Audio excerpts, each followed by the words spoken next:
Oh wait, my movie was Videodrome by David Cronenberg. Oh my Arrow God! Films. There we go. There you go. And I was jealous that last movie I didn't get to wear a proton pack or a flight suit, and now I feel complete, and I'm ready to move forward into the next movie, just fully suited up all the time. There's such a treasure trove, and the thing is that we kind of carry all of that with us when we come to set. So it's the most surreal and incredible thing to sit around and kind of work with them. Ghostbusters. According to these hacks, they saved the world. Our characters are very new to it still, and so I'd love to see them sort of be very sort of comfortable and like very used to it, you know? Like it's just a job. Buster makes me feel good. Makes me feel good. One of them just might deliver a line or say something, and it's improvised or whatever. And it's like, oh my God, I'm in a I feel like I'm in a Bill Murray movie.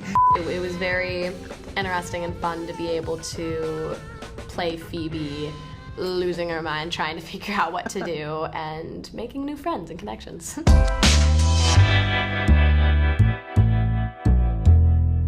Carrie, I have to ask you, I remember interviewing you last time for this movie and for the last one, and you told me that you were a huge Ghostbusters fan from back in the day. So what was it like for you, first time you suited up, strapped on the proton pack, and got ready to fight ghosts? Oh man, I have to be honest, it still doesn't really feel real. I mean, I've now seen the movie, but it never stops feeling surreal, honestly. And I was jealous that last movie I didn't get to wear a proton pack or a flight suit, and now I feel complete, and I'm ready to move forward into the next movie, just fully suited up all the time. Paul, I was listening to a podcast with Patton Oswalt, and he was talking about how in between the scenes, you guys would sometimes go and talk to Dan Aykroyd because he had all these amazing stories. Yeah. And I have to imagine working with him and Ernie Hudson and Bill Murray and Annie Potts. You must have been crazy entertained between takes, right? Absolutely. I mean, they're all such great people, and they're fun to hang out with. And finally, the great thing about working on this one was, and this isn't always the case on film sets, we all really sat together. They set up chairs all together in a tent, and no one really brought their phones around, so we would talk in between lighting setups. And over time, I think we all got brave enough to ask a question. And I remember vividly asking Dan Aykroyd, how did Blues Brothers really start? And then what was Belushi like? And then tell me about the bar that you guys had your SNL after parties at. How did that come about? And it kind of set up this, there was just a chain reaction. All of us were asking questions to these legends and hearing stories about movies and shows that we've grown up with our, favorite people, like these icons. And so it was the most incredible experience. Not to mention asking them about Ghostbusters. Yeah. There's everything. For the first time in New York history, a room full of people froze to death in July. It's an unimaginable evil. It's the power to kill by fear itself. Like, literally scared to death? So McKenna, I gotta ask you, since the last movie, Phoebe's arc is kind of interesting with her being sidelined by that classic Ghostbusters villain, Walter Peck. What can you tell me about where Phoebe's at in the sequel as opposed to the original? Well, I mean, like you said, this go around, well, she's a little bit older, but she gets sidelined. She's more comfortable in what she's doing. I mean, the film opens with the family busting ghosts. It seems like something they're comfortable, used to doing. They pass a police car and they're like, they've got it. They do this for a living, and then Phoebe immediately gets benched.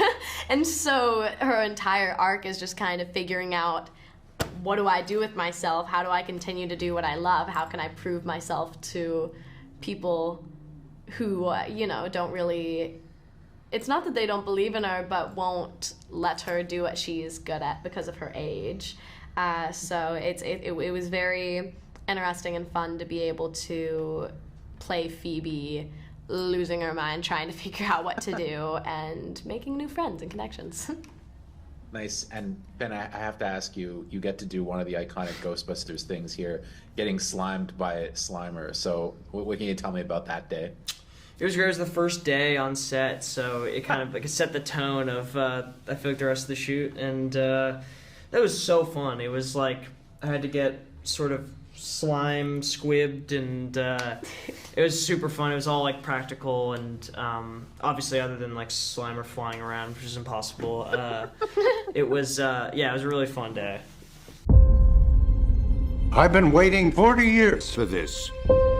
They called themselves Ghostbusters. According to these hacks, they saved the world. No eyewitnesses. And who is found to carry the torch? Descendants of Egon Spengler. Harry, our biggest trending story of the last week has been when you mentioned that you and your husband have 10,000 Blu-rays, and I would be remiss not to ask you about it. We're huge advocates of physical media here, and I was just wondering if you could weigh in on that, because I love physical media. Oh, yes. You know, I guess I didn't understand what we would be losing with streaming. I mean, Tracy really did educate me about the fact that so many of these films are now completely inaccessible if you don't own them yourself. And of course, there are all these companies putting out new imprints of sort of original films and doing beautiful work. And some of them are really small companies and they need support. And so Tracy is an avid supporter of all of these companies.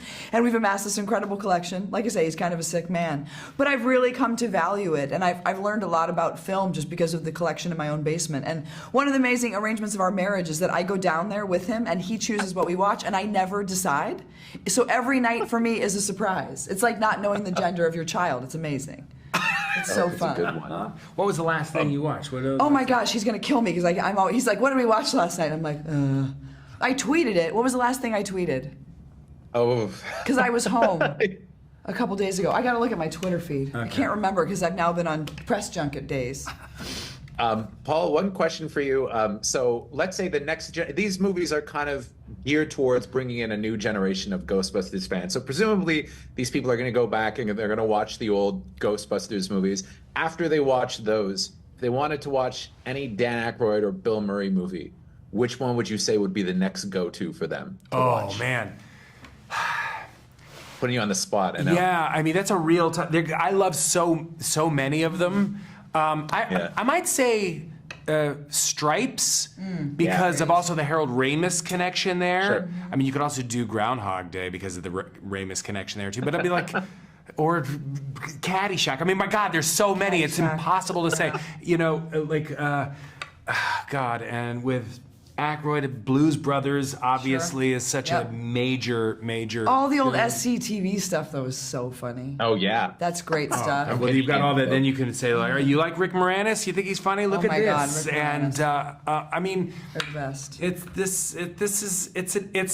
there's such a treasure trove. And the thing is that we kind of carry all of that with us when we come to set. So it's the most surreal and incredible thing to sit around and kind of work with them. Yeah. Because every once in a while, even during a take, one of them just might deliver a line or say something and it's improvised or whatever.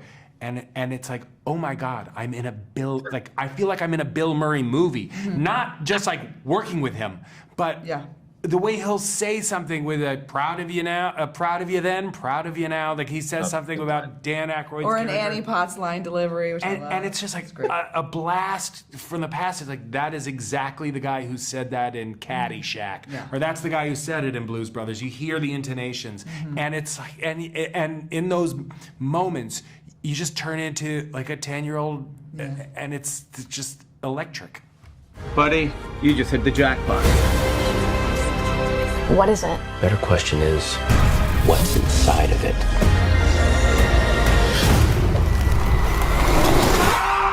When you guys were promoting Afterlife, you couldn't really talk about the fact that you got to interact with the original Ghostbusters, but now it's less of a secret. And I was just wondering, so what was it like suiting up opposite Bill Murray, Ernie Hudson, Dan Aykroyd, and Annie Potts? It must have been crazy.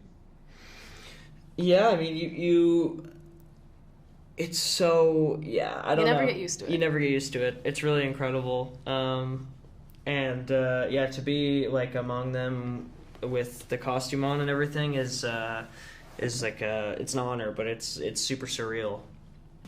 Anyway, okay, going forward into the franchise, what would you like to see happen for your characters? Because I could see you guys kind of spinning off and doing your own thing, into like a solo adventure. Do you think that there's room for that in the Ghostbusters franchise going forward? Because it feels like they want to kind of branch off into a couple of different directions, into more of kind of an expanded franchise, right? Yeah, I mean, if we do another one, I'd love to just see like kind of nonstop ghostbusting. You know, like in this movie, obviously, there's a lot of because we're setting up a new villain and we have like the new cast and stuff. There's also like a lot of sort of lore and stuff like that, and like learning about the world that we're in. Unraveling the mystery of Garaka. Exactly, and it'd be cool to just see like that opening scene, if you've seen the film, is like so fun, and like to see that kind of through the whole, like having that sequence, just like nonstop, I think would be so fun. And like just the idea that like our characters are so, they really treat it like their job, because in this one, like our characters are very new to it still, and so I'd love to see them sort of be very sort of comfortable and like very used to it, like it's just a job. So which I it's think like, would be thanks, fun. Finn. Very expensive idea. Yeah, exactly. Non-stop action sequence. I just want to see non-stop action. Yeah.